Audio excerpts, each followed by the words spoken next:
Hello, welcome to Levant TV's press review for Tuesday the 19th of November, starting as usual from headlines here in the UK.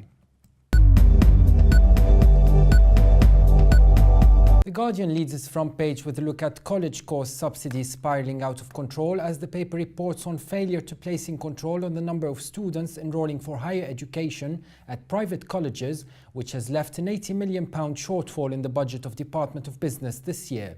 It also reports on Liberal Democrat leader Lord Ashdown saying the use of technology by Britain's spy agencies has raised fears about the erosion of civil liberties, and features a picture of Joanna Dennehy in light of her shock admission to murdering 3 men whose bodies were found in ditches.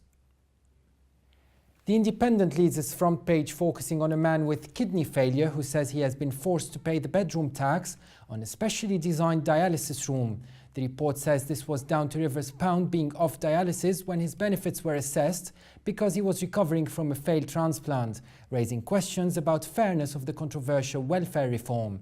The paper also features a picture of the new spiral staircase unveiled at the Tate Britain in London yesterday as the gallery undergoes a £4.5 million transformation. The Daily Telegraph leads its front page with a report which says thousands of Britons could be caught up by tax changes which aim at targeting foreigners who buy and sell property in the UK. It says Brits who are resident abroad but still own property at home will have to pay capital gains tax if they sell up. It also takes a look at a new announcement to be made by ministers today, where hospital patients will now be able to look up how many nurses and other staff should be working in their wards, and features a picture of Sophie, Countess of Wessex, who hosted a reception at Buckingham Palace in honour of the 50th anniversary of Doctor Who. The Times leads its front page with the headline "Check children's phones for sex abuse, parents told," after a unique study of child sexual exploitation has found a lack of understanding amongst families that paedophiles often try to contact children through mobile devices. It also reports on each member of the cabinet being able to pick 10 or more ministerial cronies from outside Whitehall to join their private offices in a step towards a more personalised US-style system. Now let's take a look at top stories in the Middle East.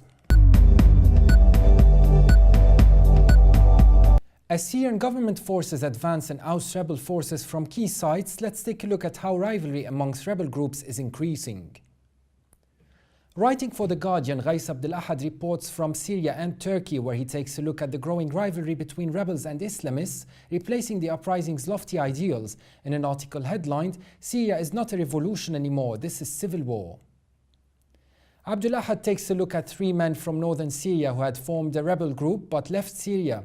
He says that for these men, the second civil war started shortly after the first staggered into a quagmire of sectarian violence. The goals of the first war, freedom, Islam, social equality and some sort, were replaced by betrayal, defeat and anger towards rival militias, jihadis and foreign powers fighting in Syria. Abdul Ahad says, like many others, the 3 men are bewildered at what has become of their war, their alliances and their goals are shifting. The 3 men include a businessman, a smuggler and an army defector.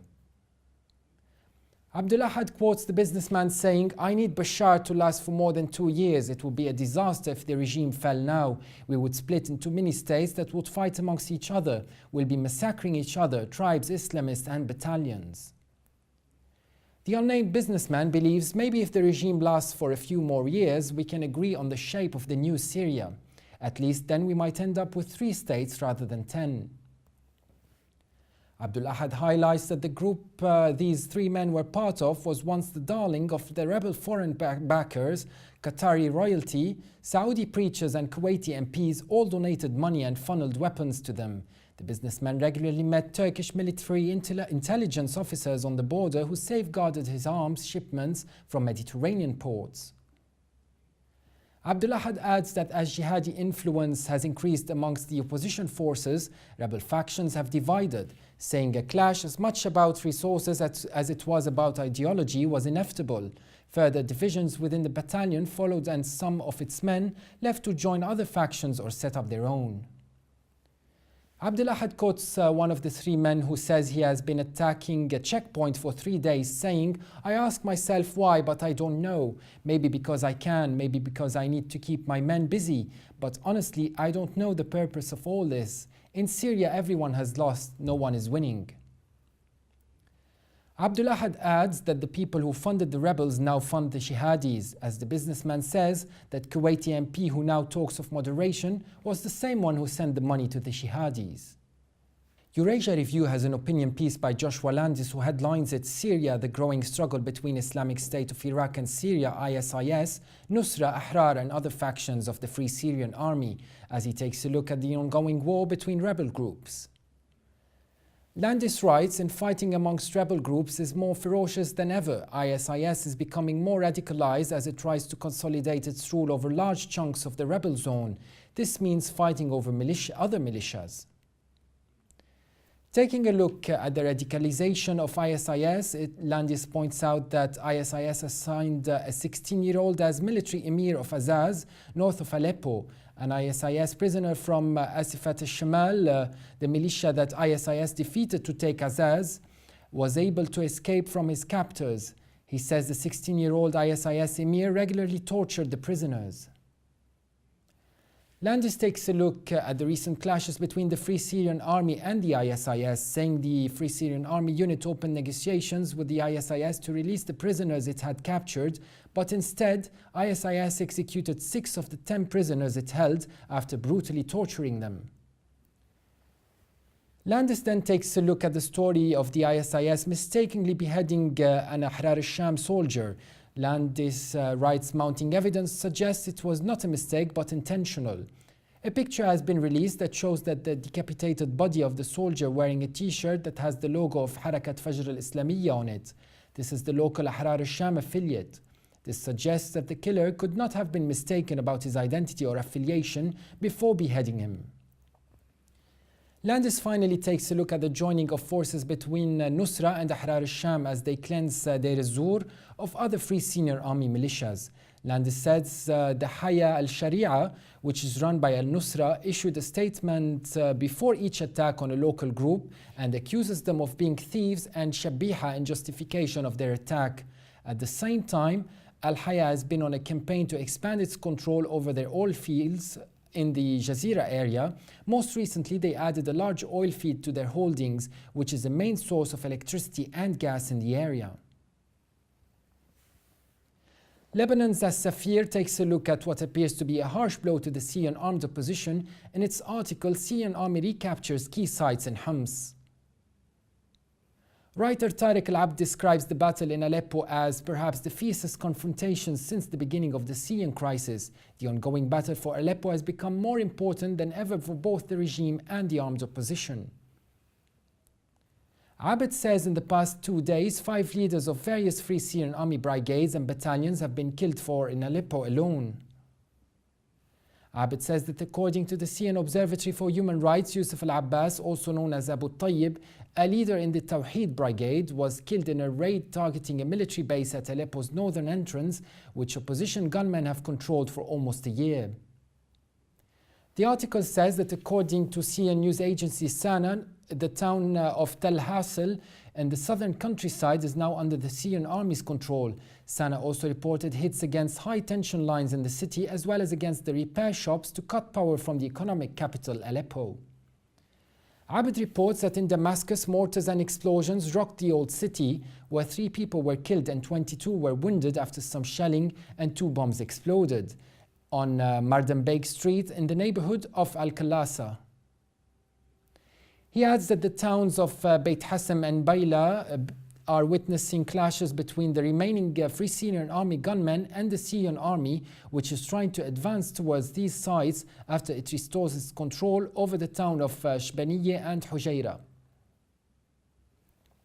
Abed continues to say a statement by the General Command of the Syrian Armed Forces said after a successful operation and careful tactical maneuvers, Syrian army units succeeded yesterday morning in tightening their controls over the towns of Al-Hadath, Huwarin, Muhin and the nearby warehouses in southeast Homs. The statement added that the strikes were directed against armed groups that had aggressed against the civilian population and some military sites in the region, which led to the elimination of a large number of terrorists and mercenaries and to the destruction of hundreds of weapon-equipped vehicles.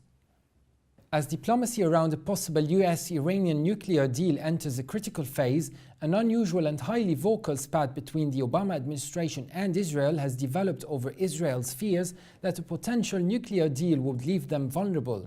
So let's take a look at what some analysts are saying. Reporting for the American news website Global Post, Noga Tarnopolsky writes an article headlined, "Iran nuclear talks, Israel and the US sound like an old married couple." Here, Tarnopolsky discusses how the US and Israel are two old allies squabbling over how to achieve an urgent shared goal. Tarnopolsky believes when it comes to Iran's nuclear program, the United States and Israel are knotted over two different means of achieving an urgent shared goal, keeping Iran free of nuclear weapons. But she argues that to long-time observers, the two countries look like a long-married couple, diverging over the best way to treat a sick child. Should aggressive treatment be undertaken? Is watch and wait okay? And when will it be too late? Tarnopolsky points out that the United States and Israel both believe a nuclear Iran would endanger world stability. Both also believe the crippling economic sanctions the West has imposed on Iran, often at Israel's instigation and against the will of powerful economic interests, have brought the Islamic Republic to the negotiating table. But Tarnopolsky states in the internal debate over the carrot or the stick, President Barack Obama's administration is willing to bet on a few carrots in the form of reversible sanctions relief to encourage Tehran to open its nuclear facilities to greater international inspection and decelerate or halt its uranium enrichment efforts. On the other hand, Tarnopolsky sees that Israel believes this is at the moment to give Iran another whack of the stick. If sanctions have brought Iran to serious talks, Netanyahu believes it is counterintuitive to diminish them so long as Iran has not entirely dismantled its uranium enrichment program. And to conclude, Tarnopolsky indicates that no matter how many times Obama repeats that the United States will not allow Iran to become a nuclear power, Netanyahu hears a voice asking him to relinquish the fate of his nation to a foreign and possibly fickle power. Writing for Al-Monitor, Scott Field evaluates US-Iranian nuclear deal in an article headlined, "Saving the Iran Deal and the Syrian State." The article features Israeli Minister of Economy, Religious Services and Jerusalem and Diaspora Affairs, Naftali Bennett, who traveled to Washington last week to persuade the Congress not only to resist any relaxation of sanctions on Iran, but indeed to ratchet them up.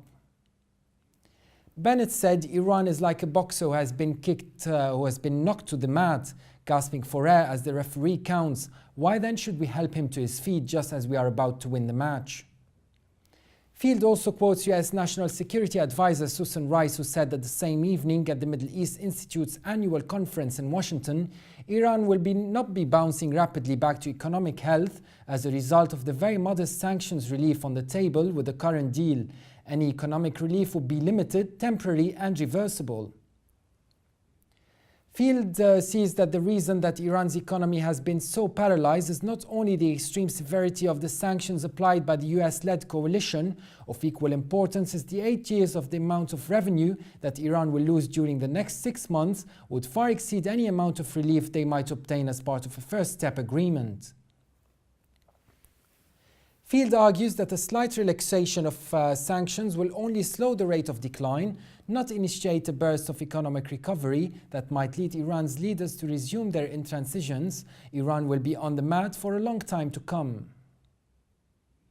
The writer stresses the stakes attached to digesting these facts and acting accordingly are high, but not only because of the historically rare US-Iranian alignment that could yield a major victory for nuclear non-proliferation. In addition, Syria's fate and regional stability are dependent on the success of a US-Iranian deal. Field sees that while Russian intercession with the Assad regime will be important, there can also be no solution without active Iranian participation.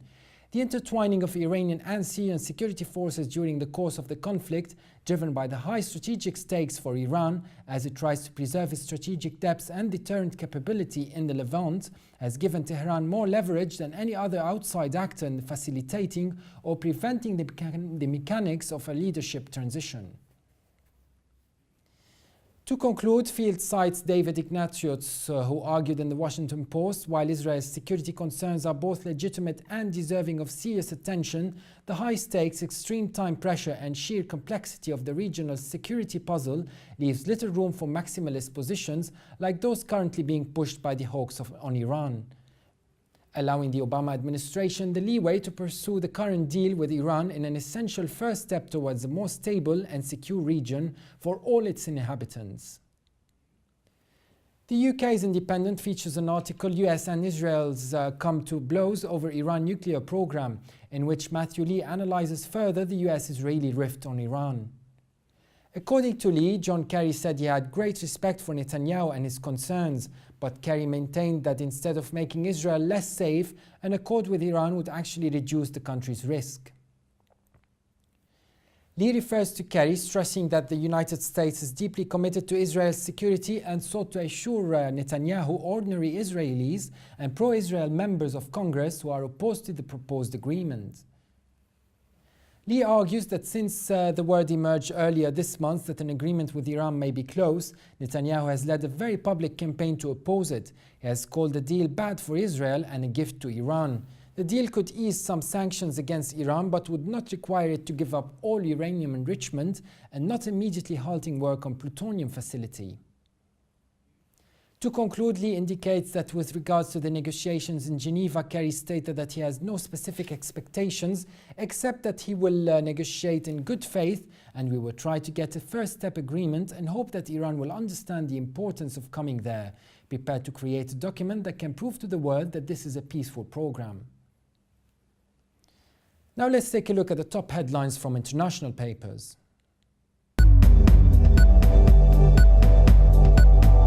The UAE's Gulf News leads with the headline, Mohammed, next 7 years decisive as the UAE works towards becoming a key global economic player.